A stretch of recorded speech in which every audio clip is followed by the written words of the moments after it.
What is up, everyone? And here's the J Hill. He made it through another one without talking to during the intro. But we're going to go through the first half grades for the San Francisco 49ers. Of course, there is no actual middle part of the season because they play 17 now. Math would be off there, yeah. But their bye week comes really close to that. So we're going to talk about grades. We're going to grade out, offense, defense, special teams, coaching, and the front office, and talk about why we want to give them grades. Jason, I know this is something you enjoy doing. I do. I love to give grades for everything. How many sliding scales are we going to get on this one? I Probably give them like a C minus, like an A minus. I'd say 1.5. So Okay. I'm hoping for definitive answers from Jason. We'll see if we're going to get those, but I think this is going to be a fun conversation. It's always a good one to have when you get into a bye week. You can kind of, assess where your team is at. And I think that is very, very fun. So let's get right into it. Let's talk about this 49ers offense. It's been a interesting season for this 49ers offense. Trey Lance starting quarterback, then he's gone. Jimmy takes over. Then this offense, gets it going against Seattle a little bit, struggle against Denver, and they come back. It's been up and down, up and down. And I want to know what you feel the 49ers offensive grade is through the first 8 games. This was kind of the one I had pegged for a very possible sliding scale, simply because we have pre-McCaffrey and we have post-McCaffrey. So I think we have to evaluate them separately because he does change the game so much. So pre-McCaffrey, I would say offense was C minus, somewhere in there. It really struggling. Couldn't really get the offense couldn't score more than 20 almost every game. Post McCaffrey, offense is a B plus, or maybe even higher, because it's so much more dynamic, so much more explosive, and the way Kyle has been using him in not just the run game but the pass game, I absolutely love. So I guess overall, I give the offense a C plus right now, but I feel very confident that at the end of the regular season, when we do this again, offense will be in that guaranteed B plus range as long as they all stay healthy. Yeah, I mean, if you look at this offense, I mean, I think you have to kind of take into account, poor Trey Lance. First off, when it played in a monsoon, it felt like in week 1, that was going to hinder the offense a lot. And then he was out, and they were switching, they were transitioning to Jimmy Garoppolo. I think that did hurt the offensive production a little bit. But I thought that they've been pretty marginal. I thought that they would bounce back and be able to make some more plays, and they really have it. You're right. Christian McCaffrey is going to unlock this offensive potential, and this team is going to get better. I think through the first 8, I'm going to say through the first 7 games, because you're right. You have to kind of look at what they're going to be in the future. So I'm going to tell you what I think the offensive grade has been and what I think it could be. I think this offense has been a C minus. I think overall execution wise hasn't been great. They haven't been able to consistently put drives together. They haven't stayed on the field, very well. And they also haven't ran the football to the levels that I expect from a Kyle Shanahan-led offense. Where do I think this can go? Well, with the ability to have Deebo Samuel and Christian McCaffrey on the field with the weapons that they're going to have, and Elijah Mitchell coming back, and this offensive line gelling too. They're getting better and better and better. I think that this offense has the potential to be a B plus, A minus offense in this league with Jimmy Garoppolo at the helm. I think he can make enough plays with the amount of talent they've now surrounded him with that I think it can be one of those teams. And I think that is good news going forward. But I think I have to put it, they're a C minus offense through the first 7 games with McCaffrey though. And I know McCaffrey played in that one, but against Kansas City, but I think that they can get all the way up to an A minus, B plus range because of the ability that Shanahan is going to have with all these extra weapons. Yep, I agree. 100%. So let's switch it over to the defensive grade now. The 49ers defense, I mean, yeah, they didn't play great against Chicago. They had some busted plays, but after that, they went on a roll and a stretch. And besides Kansas City, I thought they've played, pretty good. They've competed. I'm curious what your grade is going to be on. If you ever watched our show at all, or you ever watched the show of me and Horsey, you know that I love this defense. I absolutely think it's, like I said. Do they know about it? No, because I treat them like creepy stuff. No, just with Charlotte Flair. Oh God, I didn't know you. Stupid. Yeah. Anyway, I hate you right now so much. Defensively, The Chief game, I would give them a terrible grade. The Bears game, I didn't think was that bad. Pettis touchdown was just a really fluky one. That was a pretty good play by Fields, who by the way, every week he looks a little better and better too. So that's good to see for him too. Defensively, and then also no Armstead for a while, no Kinlaw, no Ayer for a while. Moses out. Like they played a couple games with like 4 of their actual starters, and they're still top 5 in every stat. So I'd give the defense an A-. I really think that when you factor in the injuries and stuff, they play, and the fact that the offense hasn't always helped them out. They've had to be perfect in every game. Really, only the Chief game and the Falcon game I thought were not up to their level. Fully healthy, this defense is the best defense in the league. The problem is you're never going to see fully healthy for the rest of the season. Emmanuel Mosley is gone. They're going to get guys back. What level are those guys going to play? We don't know what we're going to get out of a Jason Verrett. And so that's going to impact this defense. You don't know what you're going to get out of a Javon Kinlaw. I think those players got to be considered bonus. So what do you get from some of the other players? And I think you're right. I think they've played really well at times. I think, the struggles against Atlanta, a lot of that had to do with interior defensive line. No Nick Bosa, no Emmanuel Mosley. Like, it starts weighing on you when you start missing all these starters and all these players. They've rapidly overcome, and we just seen them hold the Los Angeles Rams to 14 points on offense. The 49ers go back to it. They're still graded out as one of the top defenses in the league, and I think they are one of the top defenses in the league. And I'm going to go ahead and agree with you that it's an A- defensive grade through the first 8 games of the season, because I think injuries are the reasons that they've had some struggles. I think Kansas City, you put in its own, area by itself. But I think they're a really good defense. I think they're an A-. I think, if people wanted to argue they're in the B range, I wouldn't complain about that. But I think talent-wise, they're one of the best, and they've overcome a lot of injuries. So A- seems pretty good to me. Jason, special teams. They were ranked 32 going into the Rams game. What do you think about the special teams? It was a big hot topic last year with Richie Hightower. Now he's got the 5th best special teams in the league in Chicago. What is up with Brian Schneider and the special teams, and what grade are you giving him? I was surprised when you said that they were the 32nd ranked special teams. Like I knew they hadn't been very good, and there have been some issues here and there, but they haven't had a ton of. I can't recall really maybe one turnover that we've given. I know sometimes the coverage hasn't been necessarily perfect, but I would have thought that they would have been top 16, top 17, but to be 32nd kind of surprised me. Also, 2 blocked field goals. Those play true. into it as well. One of those returned for a touchdown. So that was the only touchdown Seattle scored. I'm just saying, like, those are knocks against the special teams. That vaunted offense didn't do anything against defense. So I guess I'm still trying to absorb the shock that they're 32nd. So I guess just off that alone, they have to be a D. Yeah.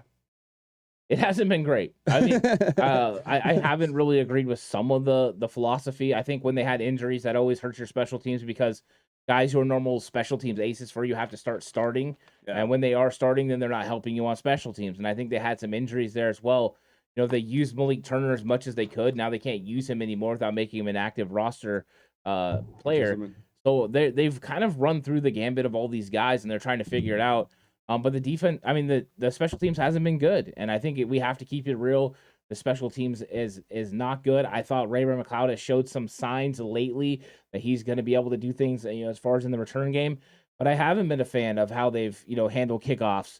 Last year, punt returns were a big problem for me. This year is kickoffs. So they need to get it together. They need to make sure they don't allow these returns to happen. Against Carolina, Robbie Gould had to make 2 tackles that were touchdown-saving tackles, and those aren't good. Blocked field goals aren't good. You need to make sure you execute those. So I'm with you.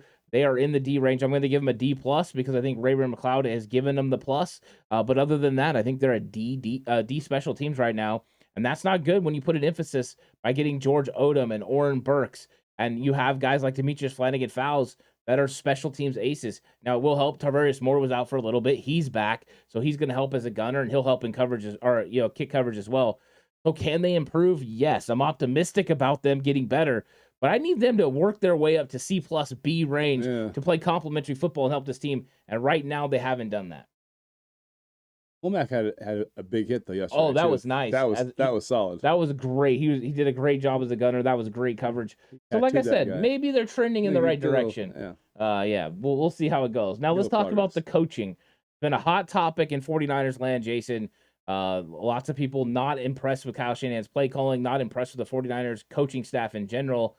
D'Amico Ryans praised heavily at the beginning of the season. Lately, not everyone's favorite son anymore. What do you think about the 49ers coaching? What would you give the grade for the coaching staff? D'Amico gets an A for everything that we talked about, having to deal with, and what he's done with defense during that segment. Kyle, I would say, and once again, you got to kind of judge Kyle pre-McCaffrey and post-McCaffrey. So pre-McCaffrey, there was issues in the run game. He had to get kind of back on track with very young in spots O-line. It was kind of making us salad here, and we're trying to get the right ingredients. I'd give Kyle a C plus B minus so far. So I guess if you factor in an A and a B minus, you get a B plus overall for the coaching. I think this coaching staff has had a lot of challenges. I think on the defensive side of the ball, D'Amico Ryans has had to deal with a vast amount of injuries. I think Kyle Shanahan has had to deal with injuries as well. I mean, when you lose Elijah Mitchell, your bell cow back in the first game, that hurts. You lose your starting quarterback in the second game, who's entirely different than we have now. Yeah, it's a switch of offensive philosophy. There's a change. There's a lack of execution for this team in some areas. Now they have moments and high spots where they've made plays that I think they're turning it around right now. But when you've got to hold it together through injuries and you've got to hold it together through a quarterback change like that and a change in the locker room, I don't even know what those dynamics actually were with Jimmy Garoppolo staying to this football team. I think those things play into it as well. I think D'Amico had himself a fantastic first half of the season. Yes, I don't put the Atlanta one on him. I don't think Atlanta was any. I think Kansas City was his one real blemish. I think other than that, he's done fantastic. I'm with you. I'm giving him an A. I think he's up there as one of the better coaches in this league. And with Kyle Shanahan, I think Shanahan has done a very good job as a head coach. Play caller, I haven't had any problems with his play calling for the most part. I think there was lack of execution that definitely hurt.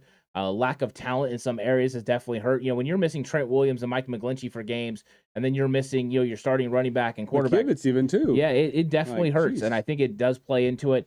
But I think overall, I'm going to give this coaching staff a B. I think that they've been above average. I think they're pretty good, and I look forward to what they do in the future. I fully expect D'Amico Ryans and Kyle Shanahan to have an A coaching grade the rest of the season. I'm hoping when we talk about this after the year, we're like, you know what? Those two guys played really well. And I think actually Brian Snyder, the special teams coach, is going to rebound as well. And I think he's going to have a good end of the season because I think the healthier they get, the more talented players he has. We'll go back down to it.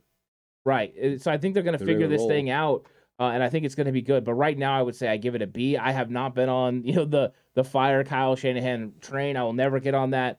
At least not while he's continually competing, for playoff spots. I just want to be in the mix every single year. Do I want Super Bowls? Yes, of course. But I think that that's what we do. Yeah, you want to be in that mix. So I'm going to go with the B. So I think we're pretty close on our grades. Maryland does crab cakes and football. We do Super Bowls and Chardonnay. So we need to actually get that back to get this stupid Levi's curse off our heads. And you know what's crazy is the 49ers have played very well at Levi Stadium over the last 8 games. Hopefully that continues because they got a lot of home games coming up. Thank God. One of the reasons this team has been able to compete through all the injuries, Jason, is this front office. And the front office continued to make moves. Bringing in a guy like Christian McCaffrey was solid. The fact that they have continually brought in guys to help compete. I mean, Tayshaun Gibson was another one right before training camp was over. They bring him in. He's been a very good starter for this team.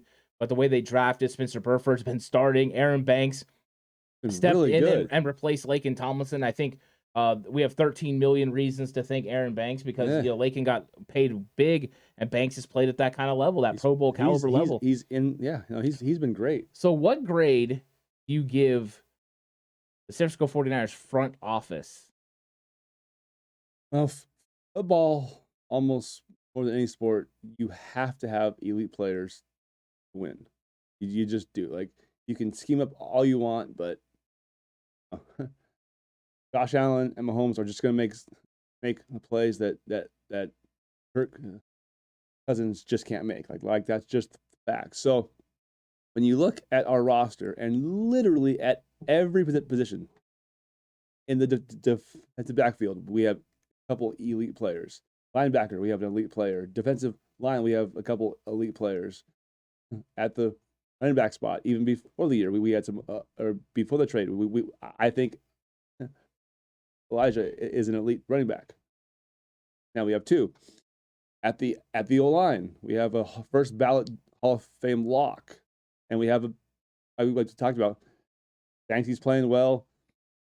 Lynchy's been pretty good. So, and obviously at wide receiver, we have two elite players. At tight end, we have an elite player. So that all falls on the front office. They have given us so many good draft picks, so many smart trades, so many under the radar signings that have turned out to be good players. You cannot give them anything but an A. This roster is from top to bottom a top 2-3 roster in the sport. They're loaded. Yeah, I think that making the move for Christian McCaffrey was a signal to this football team that we believe you can win. Yep.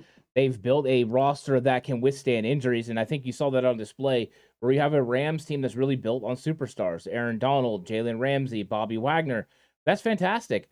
The problem is when you lose your left tackle and you're going to Alaric Jackson as your new left tackle, and that's not what you want. The 49ers went from, they went three guys in because they had Colton McKivitz, who they spent a draft pick on. They had Jalen Moore, who they spent a draft pick on. They consistently had guys that they've added depth to this roster, and I think that is where where the things change for front offices. And I think they've done a very good job of trying to insulate this roster, knowing that injuries are a real thing. In the NFL, injuries are across the board are really bad right now. There's very few teams that have stayed healthy, and the 49ers had to make sure they had enough depth to withstand that. They did a great job at the quarterback position too. Were they able to trade Jimmy Garoppolo? No. But then they were also able to bring Jimmy in a very friendly contract back, and now that's paying dividends because we would not be the same football team, if it was led by Brock Purdy. But Jimmy Garoppolo is well equipped to handle getting a team to an NFC Championship and a Super Bowl. He's already proven he can help a team do that. So now you've put yourself in capable hands. And I think this front office going out and getting McCaffrey was a huge move. I think I would have gave this front office before McCaffrey an A, just because I saw everything that happened during training camp and all the players they brought in, including Mooney Ward, which I thought was a fantastic move. I would already gave them an A. I'm going to give them an A plus after the McCaffrey move. I think that's the plus on it. And you know what? I don't know if people are going to agree with me. To be honest, I don't care. I don't give a damn anyway. I think they've done such a good job. I thought John Lynch has done everything he can to give Kyle Shanahan the players that he needs. He worked out, the contract for Deebo Samuel. They got it done. Yep. Financially, they've done a very good job of being prudent. They have money to spend still, which means they can make moves. And whenever you can go out and have draft capital to get Christian McCaffrey and make the deal you have to make, I love it. And we've already seen the dividends of what Christian McCaffrey can mean for this football team. Like the picks, coming into next year's draft, the only hole that you can honestly say that we need to look at evaluating in the draft would be center. Other than that, there's not a glaring need that this roster has. And the idea that, they fell off when these guys got hurt. Well, yes, because having a depth player is a guy who should play 15 to 25% of the time and can come in that role and do a good job. Depth players aren't expected to start games. That's why they're not starters. So the depth guys that we have are good players. Are they starters? No, because they start. And that's why I think people have gotten off the wrong track is all those guys on our D line are all good players. But they're good in a role, not in every down. And when we get healthy and those guys can come back in that role, then you'll see the idea of why depth matters, but not necessarily that. You can't pay $25 have guys to start on defense anymore. There's Right. And that's why John's done such a good job. Is they've got good players behind our starters too, and it annoys me when people this roster is loaded, man. Well, and subtle moves like last year, Charles Omenihu. At the trade deadline. Are the 49ers buyers or sellers? I don't know, but they're going to get this guy Charles Omenihu, and he's going to have one of the highest pressure rates in the entire league. He did. Yeah. That's what's awesome. I mean, they continue to overturn They find every value. stone, looking for players, making little tiny trades that end up getting them some draft picks back that they can use For in some of these somebody moves. Have they emptied the cupboard a little bit? Yes. But by emptying the cupboard, you got what you're hoping is your quarterback of the future in Trey Lance, and a running back that's going to make it a lot easier on him in the future with a dynamic Christian McCaffrey, who is probably more than a running back. He's pretty special. So overall, I think me and you are in agreement about the front office has been really good, and I'm very happy that we have a aggressive ownership group and an aggressive front office. I'd rather have that, and they've done the draft pick way, and it's worked. They've got a lot of really good draft picks, but they also have taken chances as well. Emmanuel Sanders was one of those chances they took. Jimmy Garoppolo, Trey Lance, and now Christian McCaffrey. They're not afraid to build either way. Trent. Yeah, Trent Williams as well. They're not 3rd to 5. I love that 3 to 5. I love that they're not afraid to make. Yeah, and if he would have left, they would have got the 5 back. I mean, it was literally for a 3rd round pick. Yeah. That's how easy it was. I love what they've done overall. I think the 49ers have done pretty good. Let us know what you thought about our grades for the 49ers through the first 8 games. Do you agree? Where would you have changes and differences?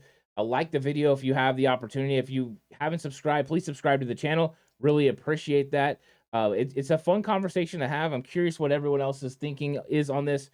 There's probably no wrong answer because everyone sees the team differently, but this is how we see it, and it was a fun one. Fire Kyle. That's the wrong answer, but okay. So Jason's not about firing Kyle. So if you said that, he's against it. But that John's a terrible GM, then you just don't know anything about. Like I can show you lots of terrible GMs. Look at teams without bad records. Yeah, there's some bad GMs out there. I think we have a pretty good front office. We have a good coaching staff and a good roster.